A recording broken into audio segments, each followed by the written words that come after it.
Hey everybody, Everyman prepping here. It's the day after Christmas. Hopefully most of you got time to spend with friends and family, take a little time off, relax. I know a few of you I've heard from, some didn't have the greatest day, so hopefully things pick up, new year starting. Although I think 2024, we're going to see more of the flaming earth than the peaceful earth. And that's what I want to talk today about. You know, the world's on fire. It didn't slow down because of Christmas. A lot of major stuff happened the last few days. I'm going to hit on those points real quickly here, and then get you on with your day because hopefully you got some time coming up now between now and the new year. Get some time off work maybe or shut down, and you can put some attention to some prepping things that you need to take care of before we see more of this happening.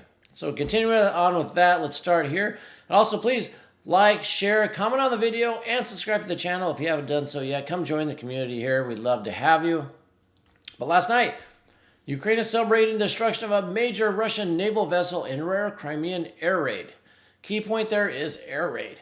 So it's not, it wasn't a land-based HIMARS, wasn't drone attacks, wasn't a naval drone. No, this was launched from an airplane. You know, missiles from well, I'm not going to say an F-16, but it's kind of coincidental that they're talking about those are almost ready to be turned over to the Ukrainians. Like, you know, as I said before, no such thing as coincidence, but got a lot of talk of the F-16s, and all of a sudden we have an air-launched missiles on a prime Russian target and sunk it. I think Russia's going to figure it out. The Ukrainian generals, when they first came out, were like, we're not sure if it was a drone or a ballistic missile or what it was, but we're happy it was sunk. Well, I think they were saying that because, well, they didn't know. I think NATO conducted this. And like I said, once Russia figures that out, which I'm sure they probably have, there's going to be some retribution. Something's going to happen. Maybe it'll be some black ops, maybe it'll be something else, but I don't think Ukraine carried this out. I think NATO even did it themselves. A couple of parties, which I'm sure you can figure out who that was, did this, or they provided almost all the intel except pushing the missile launch button. But as you can see here, that also the AP is reporting that 2 Ukrainian fighter jets were shot down by Russian air defense shortly after. They couldn't get them before, but they got them after. Don't know if I believe that or not, but this is the ship here. It's the Novocherkassk amphibious landing ship. They say it was stocked with ammunition, dropping off ammunition. There's rumors that it was full of those Shahed drones from Iran, a brand new shipment. But it was blown up in spectacular fashion. This is here, but I got a better video here. Let's go to this video. We'll play this. You can see, the initial blast is a huge explosion, fireball, all that going off. And you'll see in another photo I'll show you soon. It looks like a secondary ship was also taken down because of the size of this explosion. But you can see the secondary explosions going on, the giant fireball, because it was full of ammunition. So, like I said, great hit by the Ukrainians. Russia, took big losses on that. Here's the other satellite photo. So once this plays here, you'll see that we have, why are we not playing here? Let's play here, guys. There we go. So we have, this is where it is. So the red box will show where the ship is, and then it's gone. So it sank. The yellow box is a secondary ship, this little guy here that they say also got sunk. So you can see there, the ships that were destroyed, gone. Russia's not going to take this too lightly. We'll have to see what they counter with, and we'll go from there. Now the next story coming up is this here in Ukraine. You've seen a lot of these checkpoints, and why are we seeing these? Well, we're checking your paper checkpoints in Ukraine because, like I said, they're running short of people. They want 500,000 more troops. They're using people that are 40 plus years old because they don't have any. What they're saying is the Ukrainian officials are saying these are just drills, quote unquote drills, where they're going through and checking people's documents. They're not really for summons. They're just doing it as a test. This isn't a test. This is how they're going to get more recruits. It's not going to be a drill. It might be a drill today, but eventually they're going to be checked up. They're going to check you. If you have a summons paper, they run you through the database, you're going to be pulled into the military because, Zelensky's going to fight to that last man, unfortunately. So if you're in Ukraine, so watch out because there's going to be checkpoints set up soon, and they're going to probably start yanking young, old men, women off the streets to fight in this war. Let's switch over to the Red Sea now real quickly. We have another container ship attack in the Red Sea. And it says here, as Houthis attack with impunity. Well, the Houthis and the Yemenis, they kind of join forces now, so I'm just going to call them Yemen because that's basically what it is. United States, NATO. Other countries aren't going to say Yemen, because that means the country is attacking, not some rebel force, but it's basically Yemen attacking. And what it says here is that the naval forces of the Yemeni armed forces carried out a targeting operation against the commercial ship MSC United with appropriate naval missiles. And what it says, there was no reported injuries to the crew, but damage was being assessed. Going into it also, it says here at the bottom, they sent some more drones into the southern city of Israel of Eilat. Eilat, I think it's pronounced that way. But, this U.S. coalition that Italy, France, and Spain don't want to be part of anymore, or don't want to send their ships if they're under U.S. command. The United States has just started escorting some ships through there, but obviously, as you can see, they cannot escort every ship. And the Houthis, unfazed, still going after ships. In fact, we see here, this came out earlier today, the U.S. assets, to include the USS Laboon and the FA-18 Super Hornets from the Eisenhower Carrier Strike Group, that's the aircraft carrier that was in the Persian Gulf and then left. They shot down 12 one-way attack drones, 3 anti-ship ballistic missiles, and 2 land-based attack cruise missiles in the southern Red Sea over a 10-hour period.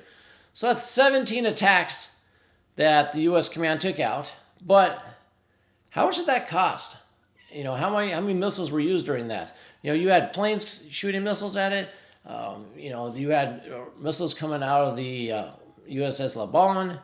You had other stuff to take out. So those 17, missiles, drones fired by the Houthis, the Yemenis, what that cost them? 20, 30, 40 grand? Who knows? And what do we use? 20, 30, 40 million? Like I said, it's a losing battle.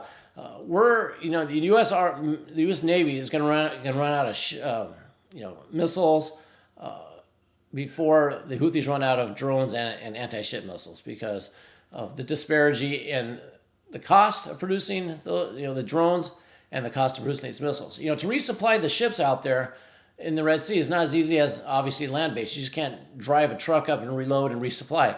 No, you got to either take the ship to port, or you got to bring a ship to them. It's a lot slower. It's a lot more complicated. So how long before all these naval ships kind of run low on ammo? Is the Houthis just going to keep firing these cheap drones and cheap anti-ship missiles at them until they run them dry? Maybe that's what they're going to attempt to do, but I think it's going to be a losing battle until, let me show you this, this is what another warning of attack that came out, but until the U.S. or other countries start shooting and bombing missiles into Yemen proper to take out launch sites and all that, and ammunition storage, until they start doing that in this area here, they're going to run out of the ship missiles. They're going to run out of missiles on the ship, ammunition, fighter jets, the wear and tear on that. That's going to degrade before these people run out of missiles. So until this land is attacked itself, might as well figure that those ships are sitting ducks, and they're going to just keep shooting away at them until we run dry. And then the UK, France, Spain, are they going to, be left to do it? Who knows? But as I said, this is another attack that happened, and of course another one came out. This is 9:40 UTC time stamp on this. The shipping, I know there was one, the Maersk shipping company said that we're going to start transitioning again because we're going to be escorted by naval ships. Well, if they're the only company doing it, that doesn't mean much. That's more symbolic, if you ask me, that's happening and saying that, look, the shipping lanes are open, the U.S. is protecting them. Well, you can't escort every ship. Let me see if I can bring up the amount of ships passing through the Red Sea right now. Let's see. Okay, here it is. Here's the map showing us all the ships going through here.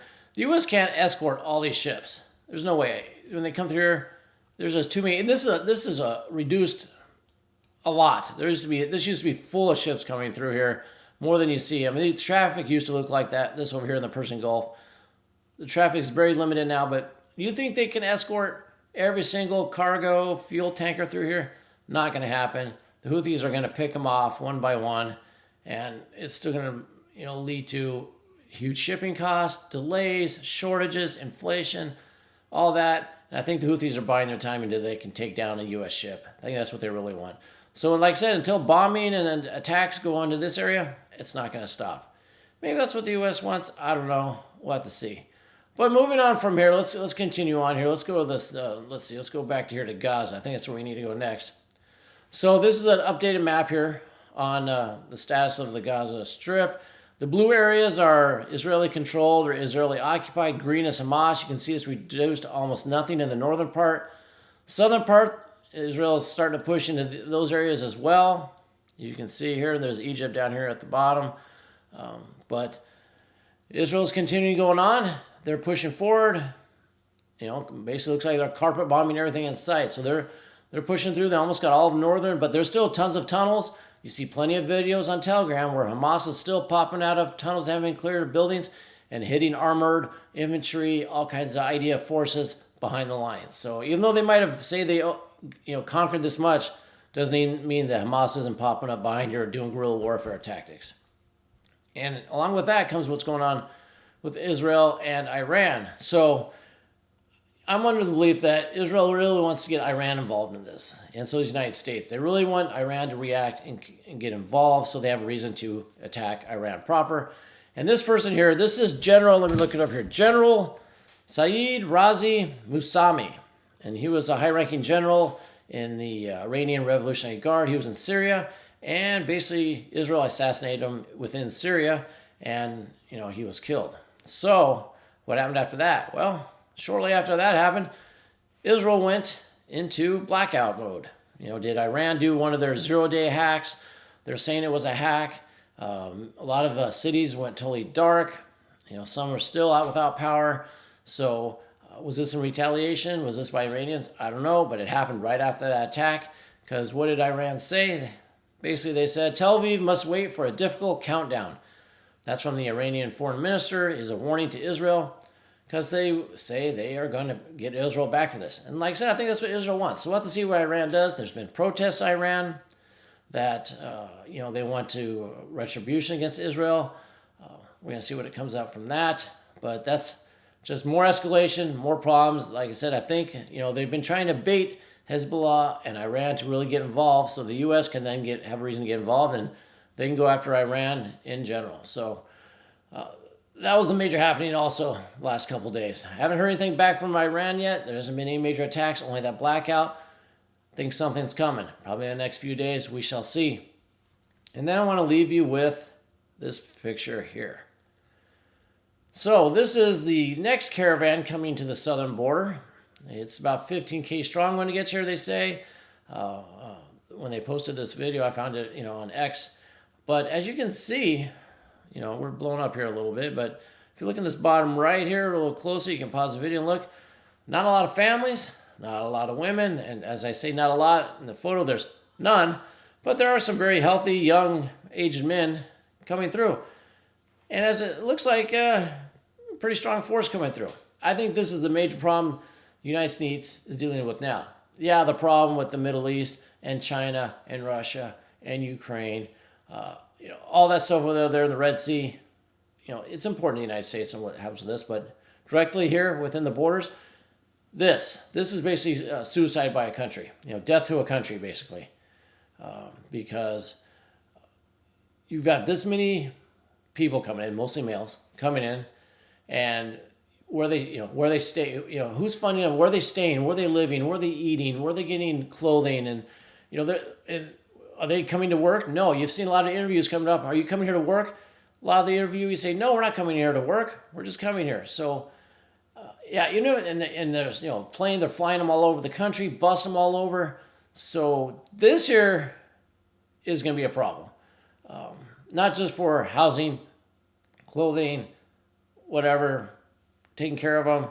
I'm talking more on the aspect of something that might happen when there's a call to action. We'll say it. You got to kind of talk carefully here on YouTube, but let's say there's a call to action at one point, and some of these people in this group are activated. Well, when you have 200,000, 300,000, 400,000 coming in a month or whatever it is, giant numbers, you need to keep learning. You need to stay alert, stay alive, as I've been saying. So just do what you can to get ready. Do what you can to stay prepared. That's what concerns me most right now, directly for us here in the United States. Maybe also in Europe, you have an influx of migrants as well. As all this going on, the powers that be are letting them in with impunity. They're given, dates to come report back a decade from now. So, that means that they don't care if they ever come back. And there's a breaking point. There will be a breaking point to this. There will be a call to action at some point, and we all need to be ready for it. So that's all I have for you today. If you have any comments, put them below. What you think is going on? Do you think this is an issue or not? Anything I've got in the video, write down below as well. Coming up to the new year, so if you want to put some your projections for 2024, predictions, I'll probably do a video on that later on. But if you want to put some down below, I can react to them or comment on them. That'd be great as well. And until next time, keep your ear to the ground, and as always, keep your head on a swivel.